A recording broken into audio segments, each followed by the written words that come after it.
Bonjour à toutes et à tous et bienvenue dans Allez Café, le podcast pour te booster et parler de sujets divers axés sur l'amélioration de soi tout simplement. Je t'invite à te préparer ton meilleur café avec ou sans sucre, avec ou sans lait et on est parti. Cette semaine, dans cet épisode, nous allons aborder les principes du stoïcisme et de leur application pour nous aider à mieux vivre notre vie quotidienne. Mais d'abord, qu'est-ce que le stoïcisme, me diriez-vous? Le stoïcisme, c'est une philosophie qui peut nous apprendre à développer la résilience, la gratitude et l'empathie, ainsi que à mieux gérer nos émotions et nos réactions face aux événements de la vie. Ce podcast, il va être découpé en 3 parties. Donc tout d'abord, la première partie, on va parler des principes stoïciens. La deuxième, les applications, c'est-à-dire comment on met en pratique les principes du stoïcisme dans notre vie quotidienne. Et puis enfin, les critiques du stoïcisme et ses limites.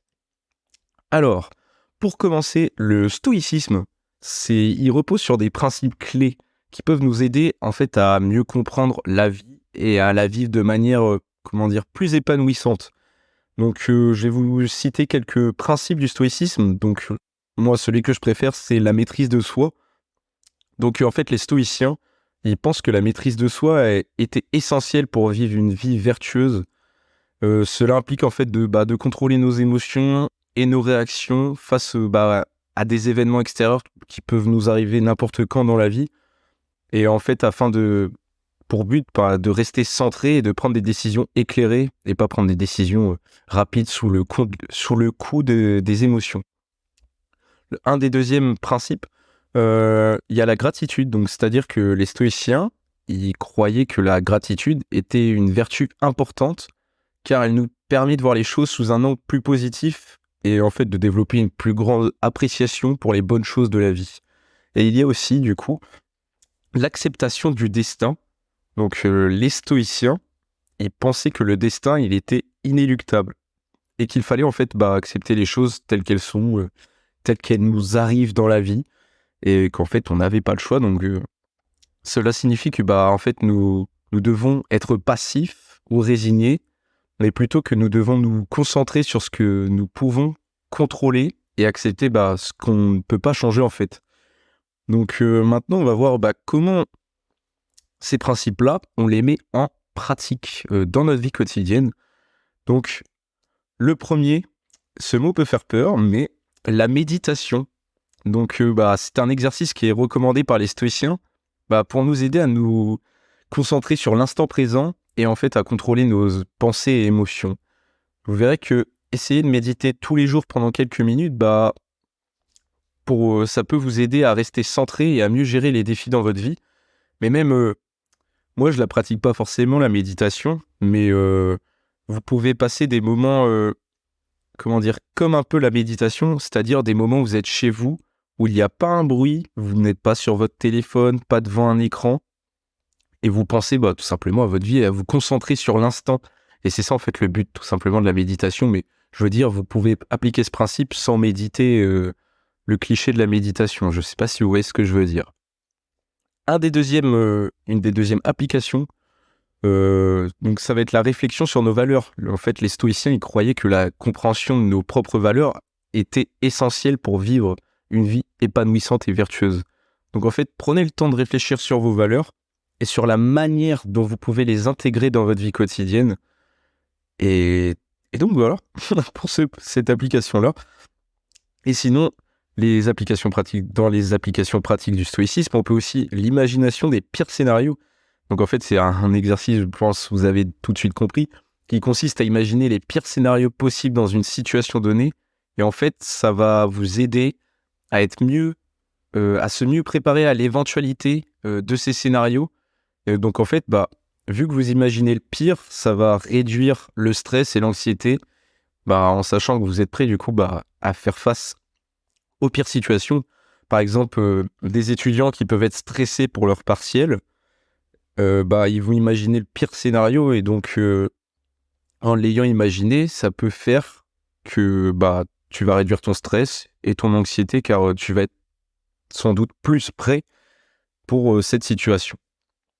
Enfin, nous allons voir du coup les critiques du stoïcisme et ses limites dans notre vie quotidienne. Donc le stoïcisme, il peut être perçu comme trop sévère, car il est dans le rejet des émotions ou de l'expression d'exprimer sa vulnérabilité. Je ne sais pas si vous voyez ce que je veux dire. C'est-à-dire que les stoïciens, ils sont à fond dans le être passif, ne pas montrer ses émotions. Sauf que en fait, après, on a su que les stoïciens, ils ne préconisaient pas un rejet complet des émotions, mais plutôt une maîtrise de celles-ci. Et c'est pour ça que le titre de ce podcast est l'art de la maîtrise de soi, car c'est vraiment pour moi le meilleur principe du stoïcisme, c'est la maîtrise de soi. Et maîtriser celle-ci, ça ne veut pas dire qu'on va devenir imperméable aux émotions et aux choses qui nous entourent. Vous voyez ce que je veux dire, j'espère. En tout cas, sinon le stoïcisme, il peut être perçu comme trop individualiste. Ne prenant pas suffisamment en compte la dimension sociale ou politique de l'existence humaine. En fait, cependant, cela ne signifie pas que le stoïcisme ne peut pas être appliqué à des problèmes sociaux ou politiques, mais plutôt que son approche est différente. C'est-à-dire que on a tendance à penser que c'est quelque chose à appliquer que individuellement, alors que non, c'est pas vrai. Et sinon aussi, le stoïcisme, il peut être perçu comme étant trop pessimiste ou fataliste, notamment par rapport à ce que je vous ai dit tout à l'heure, dans l'acceptation du destin. Cependant, l'acceptation du destin ne signifie pas être résigné ou passif, mais plutôt en fait se concentrer sur ce que nous pouvons contrôler et accepter ce que nous ne pouvons pas changer. Il y a forcément des choses dans la vie qu'on ne peut pas accepter. Par exemple, quelqu'un qui a connu le décès, je sais pas, de son père à l'âge de 8 ans, faut qu'il arrive à vivre avec et l'accepter. Mais en fait, ça veut pas dire que le stoïcisme, il est trop pessimiste ou fataliste. C'est juste faut accepter son destin, en fait, pour avancer dans la vie, tout simplement. Et aujourd'hui, le stoïcisme, c'est une philosophie ancienne qui continue d'inspirer de nombreuses personnes aujourd'hui.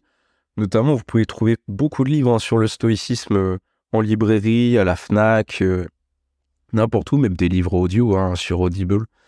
Et les principes stoïciens, tels que la recherche de la sagesse, la maîtrise de soi, l'acceptation du destin, l'amour universel, peuvent aider des gens à mieux vivre leur vie quotidienne, à gérer leur stress et à faire face aux défis dans leur vie.